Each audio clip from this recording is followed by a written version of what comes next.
मैं डेली अपने गुरुओं की गुरुवाणी सुनती हूँ।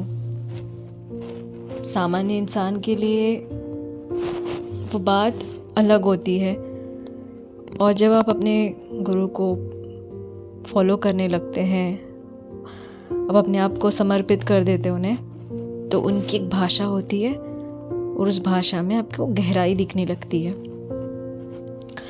तो यूं ही उनकी बातें सुनते सुनते अचानक मैं अपने फ्रेंड से बात कर रही थी और उस फ्रेंड ने अपने बारे में चीज़ें बताई कि देख ऐसा ऐसा है।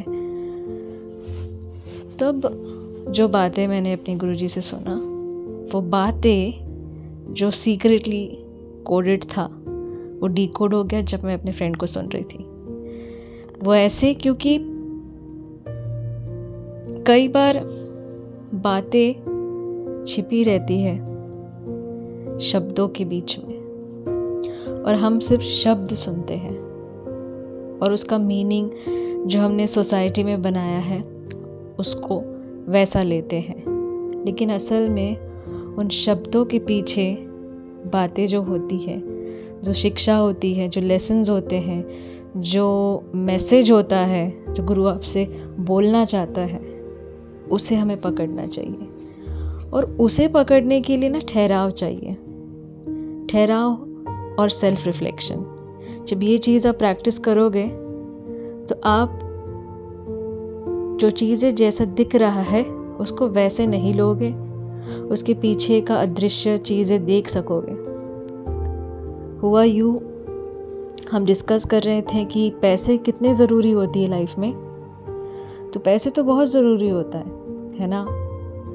पैसे ज़रूरी होता है आर्थिक अर्थ इस दुनिया में सर्वाइवल के लिए, है ना, लेन देन के लिए चीज़ें और सुख सुविधाओं के लिए, चीज़ों को इजी करने के लिए पैसों की ज़रूरत होती है। लेकिन इंसान का जो मन होता है वो कभी भी सेटिस्फाई ही नहीं होता है। उसे एक सर्टेन लेवल तक ले जाओ, वो और उससे बेटर जगह पहुंचना चाहता है। स्वाभाविक है, हर कोई यही कर रहा है। लेकिन इसका बाई प्रोडक्ट क्या है?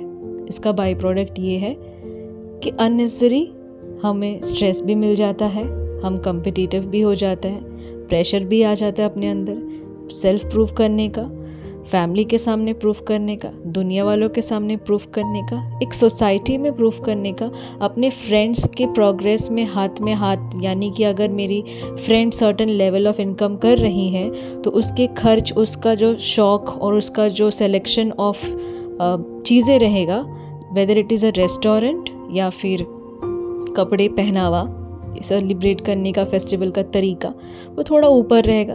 अब आप जब उसको मैच करने की कोशिश करेंगे बिकॉज आप लेफ्ट आउट फील कर रहे हो या आपको लग रहा है कि यार मुझे भी वही इतना अच्छे से रेस्टोरेंट में जाके खाना खाना है, अच्छा कपड़ा पहनना है, ऐसे ही फेस्टिवल सेलिब्रेट करना है, तो आप अपने अंदर एक प्रेशर क्रिएट कर लेते हो कि even I want to make it more better and nice and how do I do it.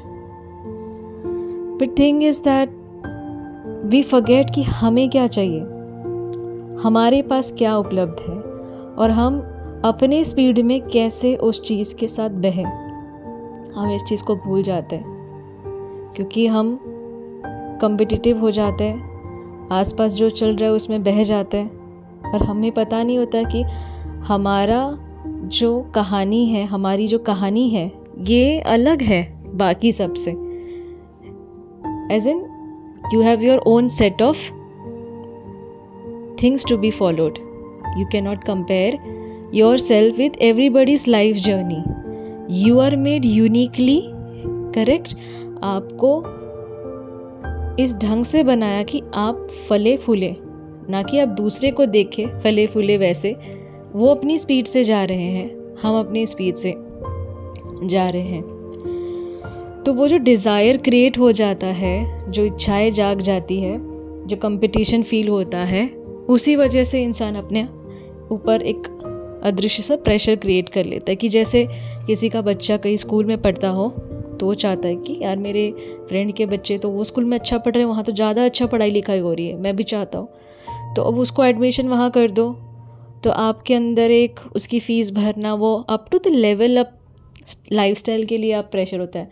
कोई किसी के माँ बाप को घुमाने ले जा रहा है, फॉरेन ट्रिप लेके जा रहा है, आपको लगता है कि यार मेरे भी माँ बाप डिज़र्व करते हैं, नहीं?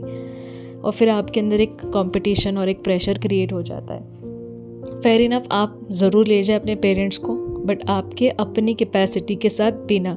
अब इसमें क्या होता है कि लाइफ में हम अननेसेसरी इश्यूज़ क्रिएट कर लेते हैं, प्रॉब्लम खड़ी कर देते हैं इन्हीं चीज़ों की वजह से, और फिर हम फंस जाते हैं लोन स्ट्रेस में कि मैं बेटर जॉब चाहिए, मुझे जॉब स्विच करना है, अर्न करना है ताकि मैं ये करूँ।